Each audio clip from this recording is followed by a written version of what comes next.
In this video, I'll show you how to mute the soundboard inside Discord. If you find this video useful, please leave a like and subscribe to our channel. In saying that, let's just jump straight into it. Alright, I'm going to open up Discord, and now I'm going to go back to the main screen, home of Discord. And now I'm going to join any server. In particular, I'm going to join my own server here. So now I'm going to join a voice server here. I'm going to get out of this. So now I'm going to join into my voice server, general, join voice.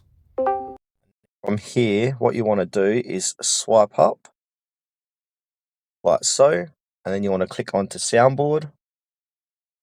And now from here, sorry, not Soundboard, I want to scroll down and click onto voice settings.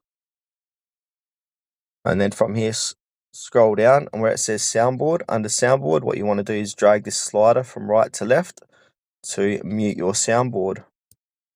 And as it states here, control how loud sounds are for you personally. For more info, click here. Alright, that's it for this video. Thanks for watching.